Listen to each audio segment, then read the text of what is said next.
ఇంటికి మంచి జరిగినప్పుడు అత్యధిక మెజార్టీ ఎందుకు రాదు? ప్రతి గ్రామంలో మనం చేసిన మంచిని చెప్పండి. పేదవాడు బతకాలంటే మళ్ళీ వైసీపీనే రావాలి. ఈ విషయం ప్రతి ఇంటికి వెళ్ళి చెప్పాలి. ఏ పార్టీ, ఏ రాజకీయ నాయకుడు ఎప్పుడు ఇవ్వని మంచి అనే ఆయుధాన్ని మీ చేతుల్లో పెట్టారు.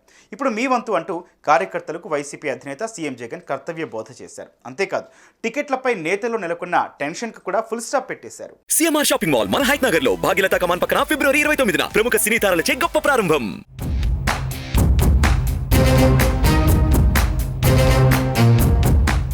ఏపీలో ఎన్నికల వేడి రాజుకుంది. అన్ని పార్టీలు యుద్ధానికి సిద్ధమంటున్నాయి. టీడీపీ, జనసేన ఉమ్మడిగా ఎన్నికల బరిలోకి దిగాయి. మరోవైపు కాంగ్రెస్, వామపక్షాలు కూటమిగా జతకలిశాయి. వైసీపీ మాత్రం ఒంటరిగా పోటీ చేస్తోంది.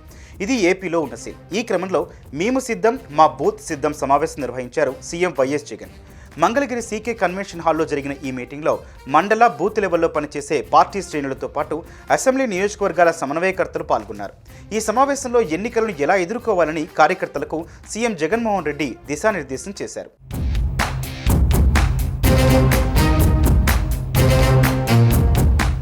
రాష్ట్రంలో మరో 45 రోజుల్లో ఎన్నికలు జరగనున్నాయన్న జగన్ గత 50 ఏళ్లుగా లంచాలు, వివక్షకు తావు లేకుండా కుప్పం నుంచి ఇచ్చాపురం వరకు 87% కుటుంబాలకు మంచి చేయగలిగామని చెప్పారు. దేశ చరిత్రలో ఏ పార్టీ, ఏ రాజకీయ నాయకుడు ఎప్పుడూ ఇవ్వని ఆయుధాలను మీ చేతుల్లో పెట్టారు. ఇప్పటికే మన పార్టీ టికెట్లని దాదాపుగా ఖరారయ్యాయి. రెట్టించిన ఉత్సాహంతో క్షేత్రస్థాయిలోకి వెళ్లండని కార్యకర్తలకు దిశానిర్దేశం చేశారు. ప్రజలకు మంచి చేసి ఓట్లు అడుగుతున్నామన్న గొప్ప సంతృప్తితో ఇంటికి వెళ్లండని సూచించారు. ఎన్నికల్లో అత్యధిక మెజార్టీలతో గెలిచి రావాల్సిన బాధ్యత మీదే అని తెలిపారు. గత ఎన్నికల్లో 151 శాసనసభ, 22 లోక్సభ స్థానాల్లో చరిత్రాత్మక విజయం సాధించామని గుర్తు చేశారు. ప్రతి కుటుంబానికి మంచి చేసిన నేపథ్యంలో 175కు 175 శాసనసభ, 25కు 25 లోక్సభ స్థానాల్లోనూ గెలవాల్సిందేనని శ్రేణులకు లక్ష్యం నిర్దేశించారు.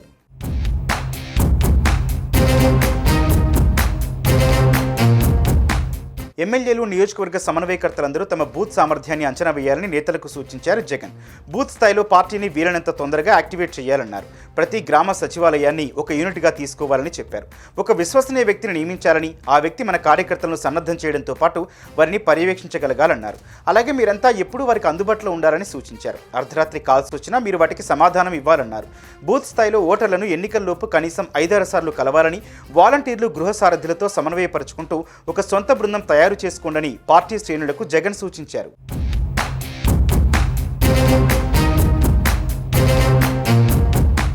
అసెంబ్లీ ఎన్నికలకు సంబంధించి వైసీపీ అభ్యర్థుల అంశంపైన సీఎం జగన్ క్లారిటీ ఇచ్చారు. ఇప్పటి వరకు అన్ని అసెంబ్లీ, లోక్సభ స్థానాలకు అభ్యర్థుల్ని ప్రకటించేశామన్న జగన్ దాదాపు ఇవే ఫైనల్ అని స్పష్టం చేశారు. టికెట్ల గురించి ఆలోచించాల్సిన పని లేదని, చేయాల్సిందెల్లా లబ్ధి పొందిన ప్రతి గడపకు వెళ్లి చేసిన మంచిని ఓట్లుగా మార్చుకోవటమేనని అన్నారు.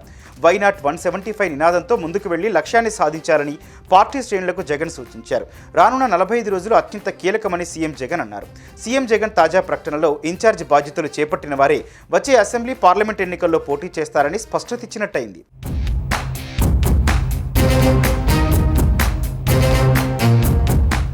ఎవరైనా పొరపాటున వైసీపీకి ఓటు వేయకపోతే మళ్లీ జన్మభూమి కమిటీలు సంతకం పెట్టినట్టేనంటూ చంద్రబాబును ఉద్దేశించి చురకలంటించారు జగన్.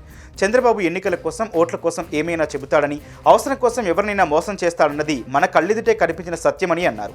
2014లో ఇదే చూశాం, దానికన్నా ముందు కూడా అదే చూశాం. ఇవాళ కేజీ బంగారం, ప్రతి ఇంటికి బెంజ్ కారు కొనిస్తానంటున్నాడు. పొరపాటు చేస్తే మళ్లీ అరాచకం వస్తుందని ప్రతి ఇంటికి వెళ్లి వివరించాలన్నారు సీఎం జగన్.